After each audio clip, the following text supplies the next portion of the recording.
And you can kind of hear in the transcript, hear in your mind when you're reading the transcript, the way that they speak. So one character has stops and starts constantly. Like he says, you know, 3 times in a row, or if 3 times in a row. And any actor kind of knows that if that is happening, then the character either doesn't have a clear entry into the word he wants to use, or is trying to get away from the word he wants to use. Like he's kind of going, oh, don't make me say this word. Every if is a don't make me say this word, or don't make me explain this, but I know I have to. So the ... the punctuation was very important in the actor getting close to what the character might be feeling while talking about this experience. That process was really heinous. Like, I'm going to think twice before I do another verbatim piece again. I didn't really realize how much work it was going to be. So you'd do an interview and you'd be talking to a person for 3 hours and thinking, oh, this is great. I've got so much stuff. They've been so generous with their time. And then you would go home and you'd do the first 20 minutes of the transcript, and that'd take you 2 or an hour and a half, 3 hours to do just that 20 minutes.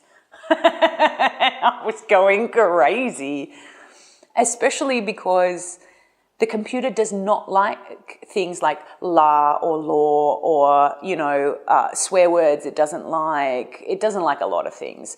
So after the first transcript I did, I went, I can't, how can I do this? So then I bought a program online, which is called Drag and Dictate, which is where you speak in full sentences and it will transcribe for you straight into the program. But the same problem came up. It does not register la, law, the F word, the S word, any kind of word. It doesn't like it.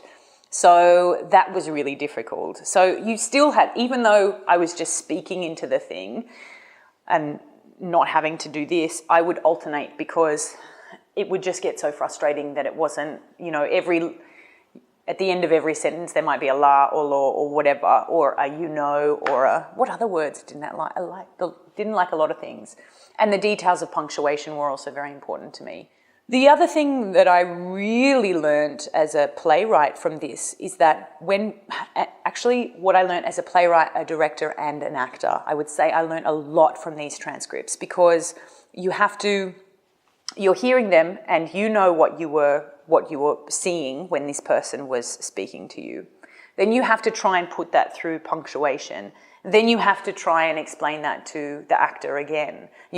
So it's a full cycle of viewing and then seeing if you can view that again in the actor's body and in their voice. But I learned a lot about subtext, so much about subtext from this work, because it's so beautiful. You can hear the stop before a very personal story, or you can hear the inhalation when they remember something and then they have to explain it, or you could hear the faltering or the excitement, the showmanship also, when it was a story that you knew that they had told like 5 times or 6 times or 7 times before, because it was a really funny story. Like there would be no ums and ahs, they would just go for it and it would be really beautiful.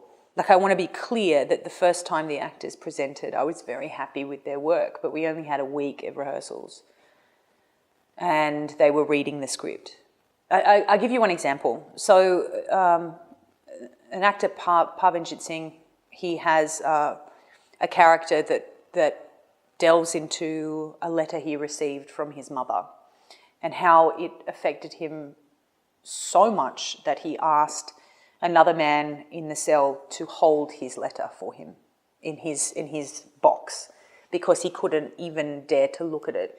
And he was sleeping next to this guy for 2 months. And so the guards came in and said, okay, we're going to move you. And so in that second, he has to deal with the guy gives him back his mum's letter, so all those memories come flooding back. And at the same time, he realises that the person he's been sleeping next to for 2 months and talking to 23 hours a day is now leaving and he'll never see him again. So that monologue is pretty full on. The first time we did it, I mean, Parvin went deep.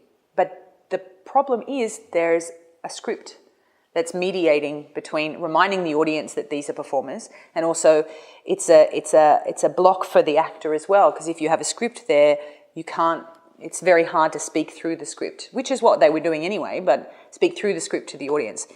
So he did it for the first time without the script, and it changed so much. Like, I started tearing really badly because the script makes it safe. An actor with a script in front of them reading, you can constantly distance yourself and remind yourself, this is a performance. This is a performance, these are other people's words. But as soon as he did it without the script, you can't look anywhere else. You know what I mean? Like, there's nowhere else to look except that actor's eyes or what they're doing with their hands, and you can feel their subtext through there. Every single little move is like a vibration that reaches the audience. So I learned a lot about human nature, and it's made me a much better, I think, a much better actor, much better director, much better writer because of that. But transcribing, yeah.